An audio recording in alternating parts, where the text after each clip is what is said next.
Welcome back. It's Chicken Philosophy. I'm your host, Edward, and today we're doing the 16th part of our recital of the Meccan Revelations by Ibn al-Arabi, originally titled the Futuhat, or just Futuhat, and known in English as the Meccan Revelations. All right, let's get... Hey, Edward. Hey, Pymander. What's up? What's that you're wearing on your head? It's a Muslim prayer hat. I just saw Dune yesterday. Great fucking movie. Hey, Gwydion. Sorry, Pymander, you were saying? And so I was in a Zen Sunni, Budala worshipping mood. Right. It's kind of a middle ground between myself and at least what you're reading today.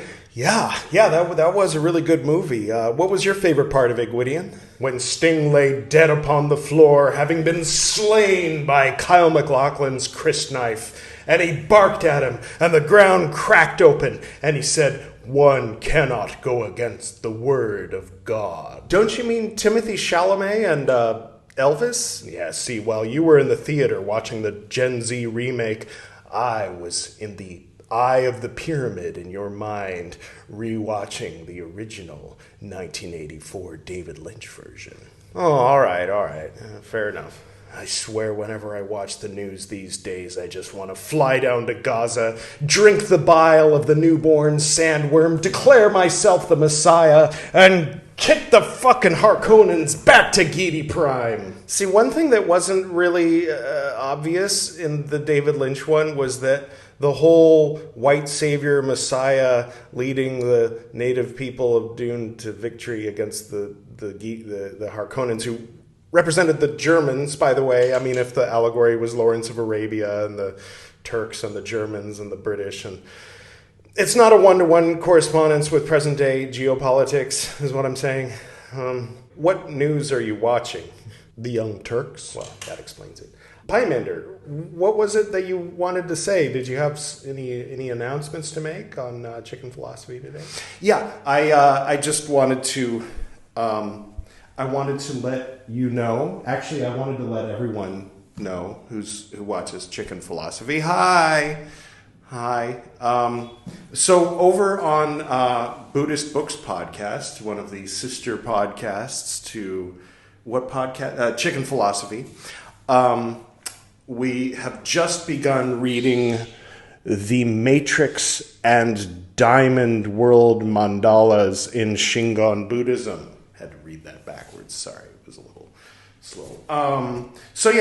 We're beginning Shingon on Buddhist Books Podcast. So that's what I wanted to announce. This is the playlist. If you click it on March 13th or whatever, then there'll be one episode there. But if you click it sometime in mid to late April of 2024, there'll probably be two. We're basically, doing this every 10 episodes. I'm doing it really, I should say, on the episodes that end in 5. So episode 215 of Buddhist Books Podcast was the first Shingon episode, and the second one is going to be episode 225 of Buddhist Books. What do you read on the other episodes, the ones in between? In between? You know the answer to that. You're just asking on behalf of the audience, aren't you? Real quick, I'll just, I guess I could do them small up here. We've got the 5 icons. Normally, in the episodes that end 1, 2, 3, 4, 6, 7, 8, and 9, usually are pre-sectarian early Buddhism, which is depicted by that icon there, which was technically from the Ashoka period. And this is Ashoka. I use him to designate Theravada proper, which means Theravada from the 3rd council under King Ashoka onward, which, from the 6th century Common Era forward also includes the commentaries, which you see here on my right, or whatever.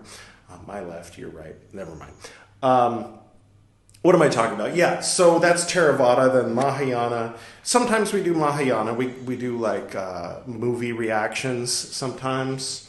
that are Mahayana related. There was a point where I tried to read Lotus Sutra, and that resulted in me buying all these books so that I could read all of the original teachings of Lord Buddha that the Lotus Sutra that was written centuries afterward said you should just forget about now. Because I wanted to know what I should be forgetting about according to the Lotus Sutra. So I decided to devote decades of my life to studying Theravada.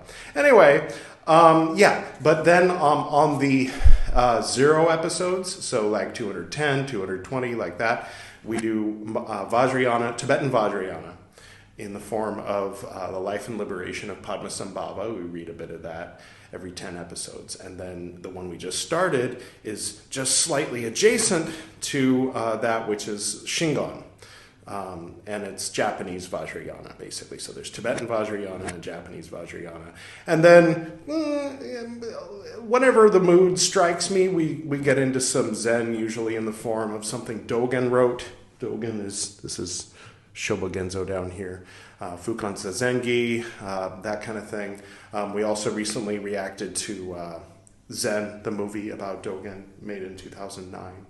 And so anyway, these are the 5 icons, and the 6th one, sometimes Y, A-I-O-U, sometimes Y, like that. All right. I've taken up too much time of your episode. I hope everybody enjoys the Sufi mysticism that you're about to watch for the rest of the Chicken Philosophy episode. And don't forget to check out Shingon on the Buddhist Books podcast. Back to you, Edward. All right. Well, thank you, Pymander, and thank you, Gwydion, for contributing. That's a sensitive topic. Giti Prime, if you mean the 1948, never mind. I'll just say, happy Ramadan to all who celebrate, and, watermelon, good luck, and also best wishes to innocent people who don't thirst for blood on both sides of that issue. All right.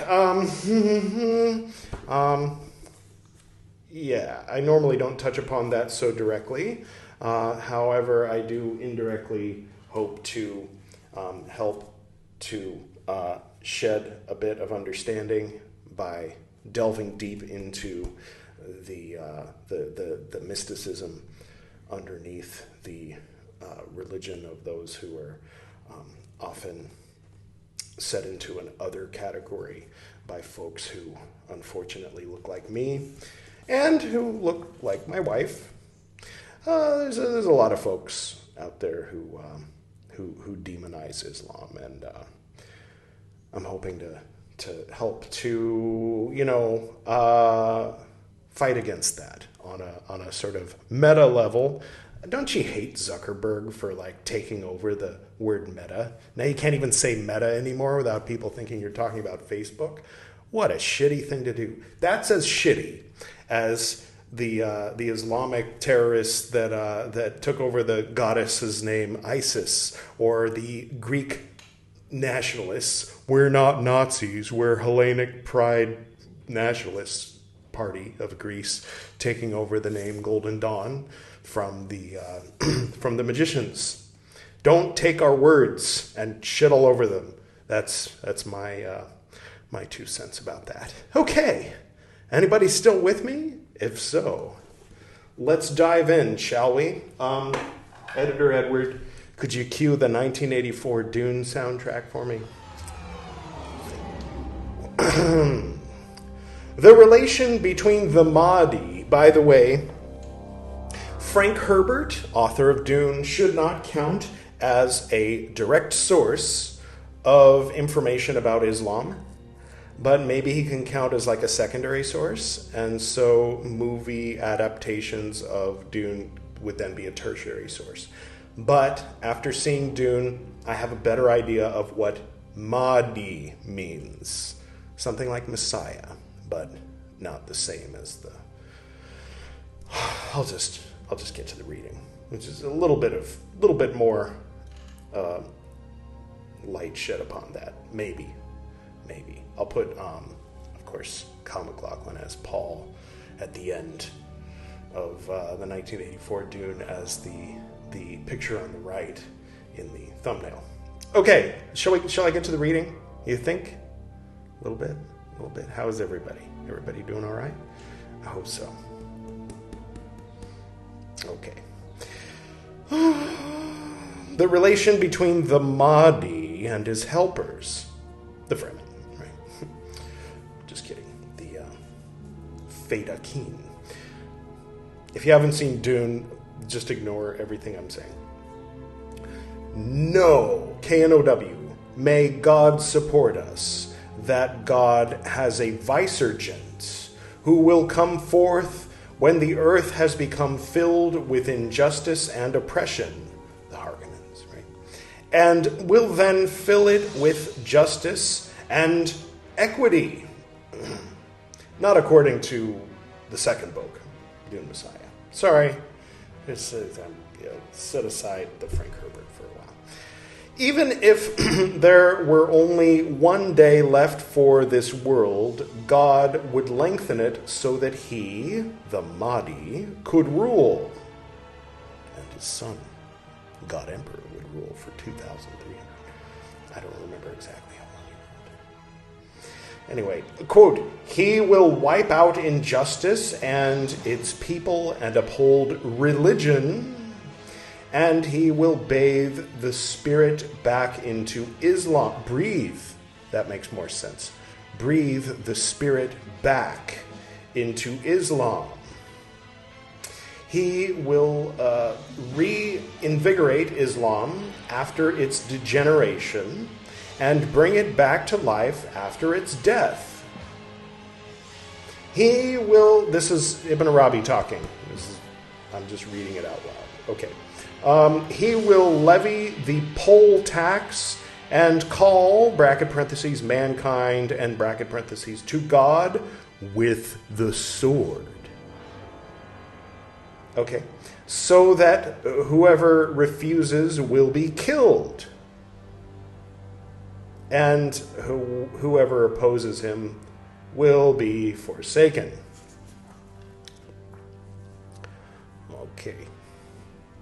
Maybe it is Dune. Let me get the air conditioning.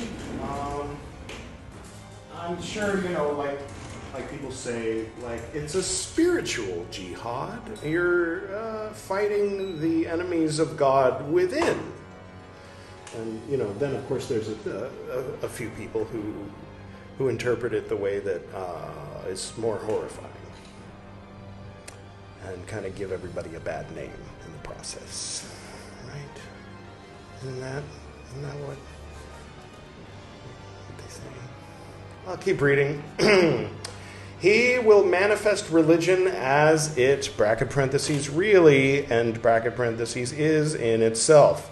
The religion by which the messenger of God would judge and rule if he were there. He will eliminate the different schools, bracket parentheses, of religious law, and bracket parentheses, so that only the pure religion, Quran 39:3, remains.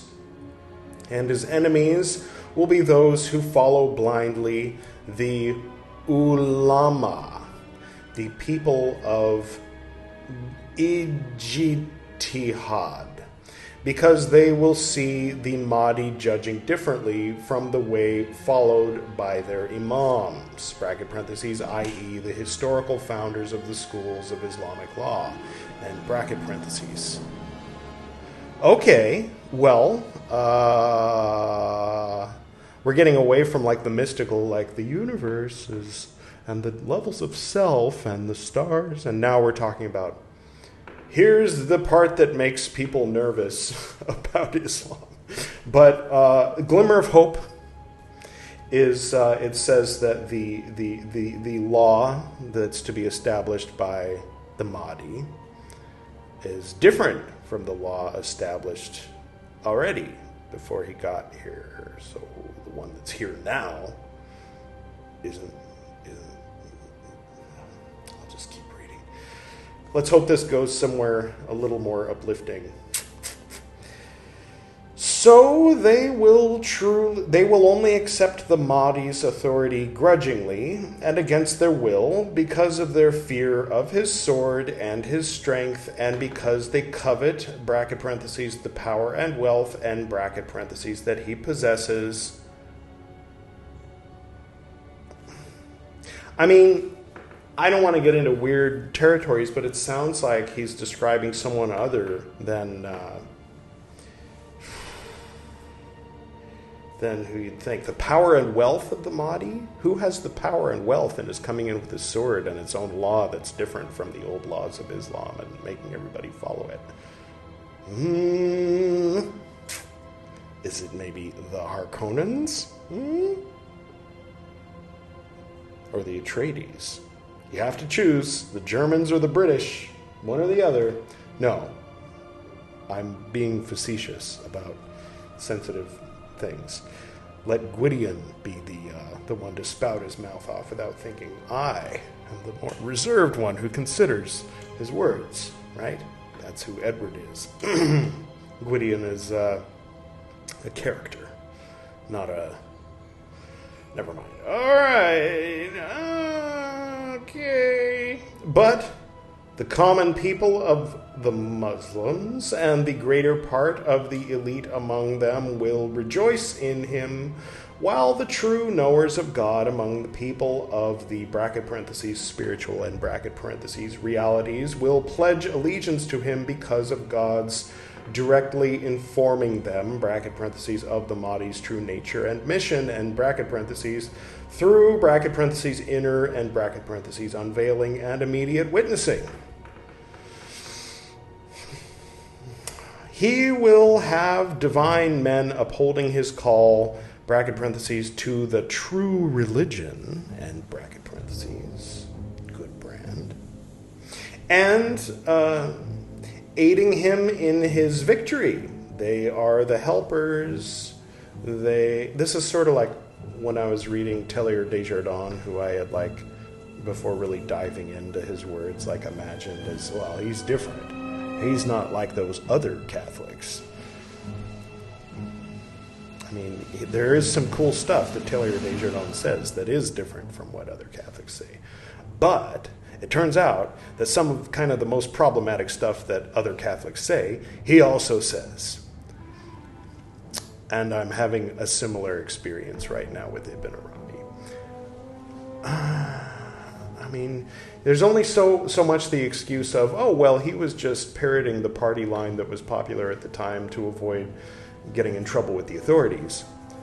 There's only so far that excuse will take you before it's like, I think he really believed this. And is this just the Mahdi coming to clarify to the Muslims what the true Islam is? If so, okay. But if he's talking about, like, other communities, people who follow other religions and stuff like that, that's the point where I'm like,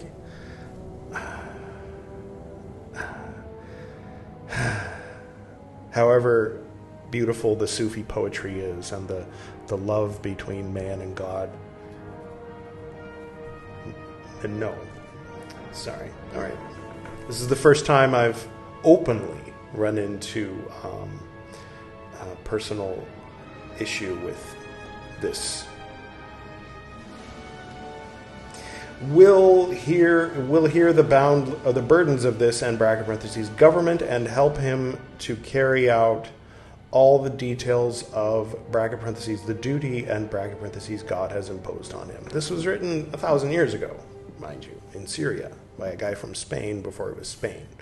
So unless you get into prophecy,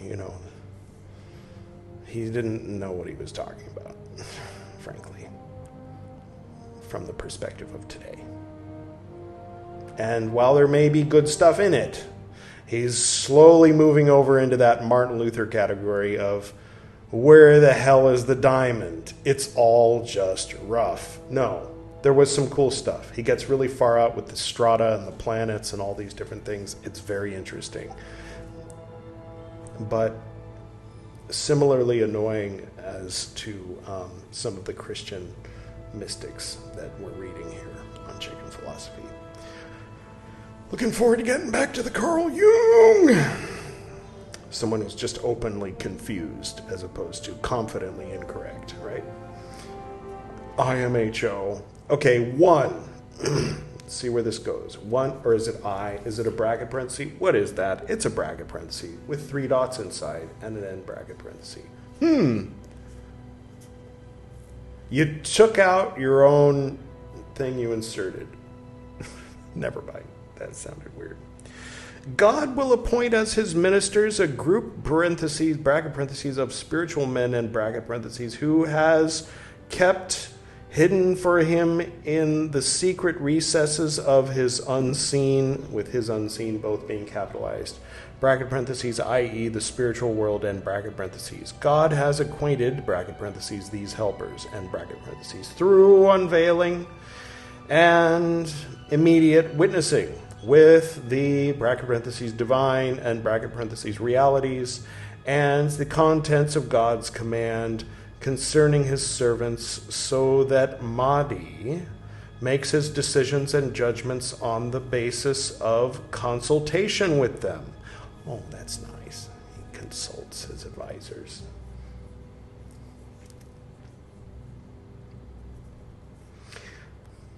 Okay.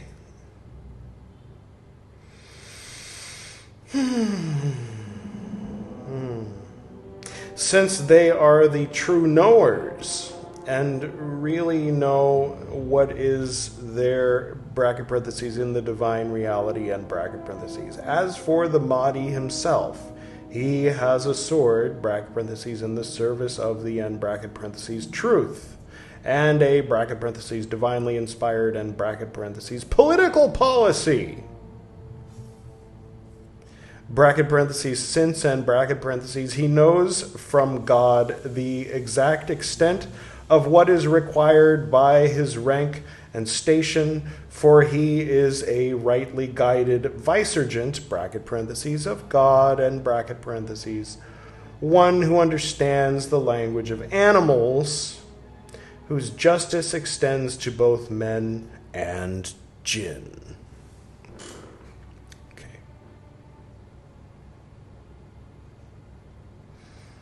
Maybe he's a good guy. Maybe his law isn't something that would be horrifying. I'll suspend my, the word isn't disbelief, horror, aversion, revulsion, repulsion, nausea. I'll suspend my nausea and just read this, assuming... Okay. We'll get into that Gwydion's headspace with the misunderstanding of Dune. When the first movie, those who don't know, when the first book came out, Frank Herbert, the author, was horrified because people were like, yeah, Muad'dib, new religion. Muad'dib is my savior, you know. And he was like, what the fuck? What the actual fuck? So he wrote Dune Messiah, and talked about how, you know, Paul is like feeling bad because, you know, he's like, you don't know, but 13,000 years ago there was a man called Hitler back on a place called Earth that you've never heard of, and I am 1,000 times worse than he is. And people are like, what? No. And he's like, yes. He only killed such and such billions of, you know, millions of people. I have killed billions, tens of billions. I don't remember how many people that Paul Atreides killed after he became the Messiah of the Fremen, who were the descendants of the Muslims and the Buddhists. Again, not an exact one-to-one correspondence, but it was inspired by things in the world. What am I talking about? The point is, if we get into the headspace of Gwydion with the hat rooting for Kyle MacLachlan having slain Sting, and the music you're listening to right now inspiring my, how old was I? 17 when I first saw Dune. I think when I saw it at 17, I was like, I think I've seen this before. But when I was 17 was when I really became like, yeah, I want to be Paul, right? So, all right. It's Paul Muad'dib Atreides. Edward. If I look at it through that horrifying lens of the misunderstanding of Dune, then I can digest it better. Okay. So Muad'dib. I'm just going to say Muad'dib instead of Mahdi. That's for me. When you hear me say Muad'dib, know that Ibn Arabi wrote Mahdi. Here we go. Among the secrets, where did I leave off? Among the secrets of the knowledge of Muad'dib's helpers, whom God has appointed as ministers for him, is his saying, the victorious support of the men of faith is obligatory for us, from the Quran of the Fremen, 34:47. Yes, for they follow in the footsteps of those men among the companions, bracket parentheses, of the prophet, end bracket parentheses, Kyle MacLachlan, who sincerely fulfilled what they had pledged to God. Okay, now I'm having a different emotion about these words. Now that I'm getting, it's working, is what I'm saying. So, for better or worse, let's move forward in this new light of understanding or misunderstanding. Okay. Yes. These helpers are from the non-Arab peoples. None of them is Arab, although they speak only Arabic. And they have a guardian, not of their kind, who never disobeys God at all. He is the most elect of the helpers, and the most excellent of Muad'dib's trusted ones, Gurney Halleck, I assume, right? Now, Jean-Luc, what's his name? Patrick Stewart. Got it. Now, young Patrick Stewart, before he was Jean-Luc Picard.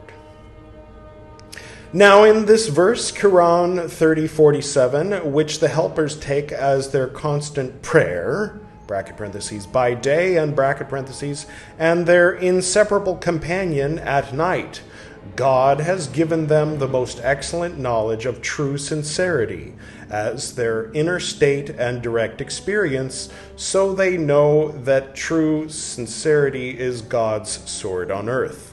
God always gives his victorious support to whoever stands up for someone, bracket parentheses, in the divine cause, end bracket parentheses, while being distinguished by his true sincerity. The long following passage. Oh, okay. Now we're back to the Michael Chodkiewicz commenting. The long following passage is devoted to a detailed analysis at once psychological and metaphysical. Really? So it's different from all this like crazy apocalyptic jihad nonsense? Good. Can we hear that instead? Maybe you should have put that in the book instead of what you put, Mr. Chodkiewicz, or however you pronounce it. It's like when people say, behind the scenes, Biden has it together. Like, well, show us that. Does anybody have a video camera they could whip out when he's got his shit together? I'm sorry. Metaphysical, of this inner connection of sidq, or pure spiritual intention, which Ibn Arabi sees as one of the distinguishing signs of the highest forms of true faith in God, and to its natural effect of divine victorious support.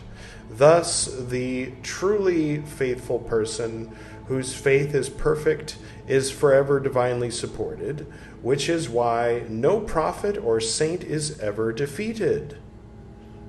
Yeah, no one can go against the word of God, right, Paul?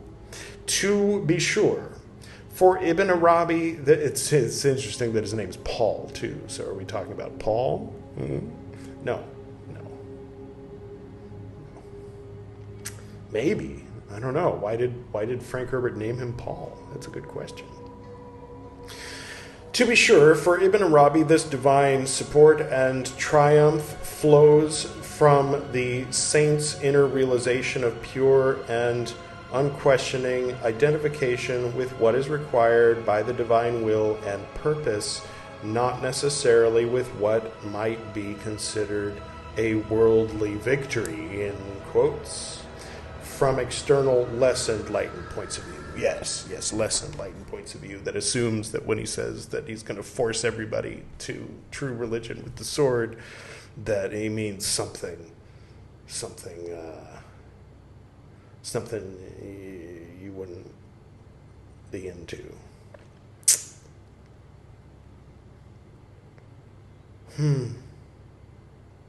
All right. Well, Dune was a good movie. And, I hope the suffering in the Middle East stops and people all can live in harmony somehow. And I hope that you're having a good day. I'm sorry that you watched this. I hope that you didn't get any bad vibes from today's episode.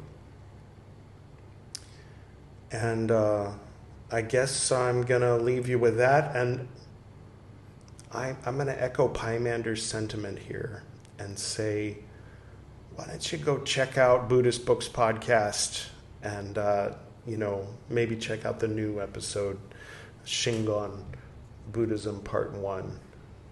That'd probably be a good chaser for this one.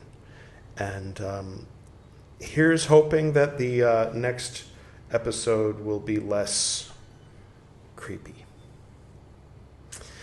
And, and I have to give it to, myself and Gwydion for, the timing of deciding to do this weird, awkward Dune thing at the beginning of an episode where the reading was this. That was interesting timing. And I look forward to next time. What's up next? Hopefully it's Carl Jung. Just kind of like one guy having nightmares and being horrified in 1913. I can deal with that.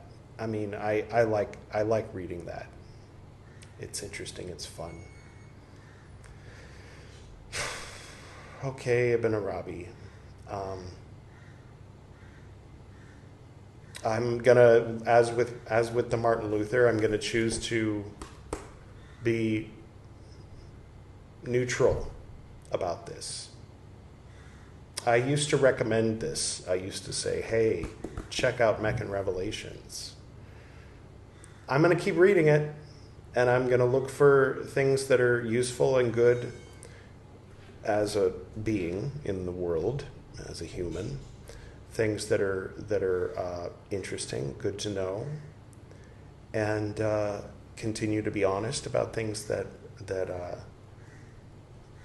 bug me. I think in the past I was more quick to point out the things that I didn't like in the writings of the Catholic Teilhard de Chardin and the, of course, first of the Protestants, Martin Luther, and less quick to react in any other way, but positively or in a confused way, to Ibn Arabi, and I will work on that. Just being honest, not intending to judge anyone harshly, and just for anyone who's confused, I'm gonna replay a clip from about the 11-minute mark of Carl Jung 23 or something, just to clear things up if anybody was confused about where I'm coming from about certain things. And so that past version of me is going to come on now, and so this present version of me will bid you Berkak. My sister, my brother-in-law, my Hebrew teacher, my mother, and me, safe to say between 1990 and 1996, 2 or 3 were practicing Jewish folks. My mom married a man who was Jewish, and I started going to synagogue and learning Hebrew, and then I spent years and years and years teaching a form of Kabbalah. So for me, I don't feel the need to clarify that I have no ill regard whatsoever for Judaism or Jewish folks. Does that make sense? But when I find myself surrounded by people who see what a relatively small group of people have done, which prompted a retaliation that was way more than the initial act, but still the initial act was violent and out of the blue. And yeah, it comes from places that there's legitimate hurt there for the people that want to do these violent things, or the people that did the violent things. It doesn't excuse the act, right? But yet there are 2 billion other people who fall under the same category as far as religion goes. Then the straw man response to that is, so you're defending Hamas? No, fuck no. That's what I'm saying, is they're fucked. But the other 2 billion people who share a branch of Judaism called Islam with those people are not to blame for what those people did. All right. So there's that. Now you know that, you know, I'm not one of those assholes that are like pro-Hamas or something, right? No, Hamas is fucked. Netanyahu's fucked. The innocent people who are dying mostly on the side, the southern side of that border, right? Deserve better from humans. And those whose loved ones are still being kept in captivity deserve to be reunited with their loved ones, and some kind of situation where people aren't demonizing and murdering each other needs to be worked out. And rather than the Young Turk's Eye, as Edward would recommend checking out Jon Stewart's new stuff on The Daily Show. I think he had an interesting perspective on that. Okay, enough about all that. Best wishes to you. And Father, the sleeper has awakened!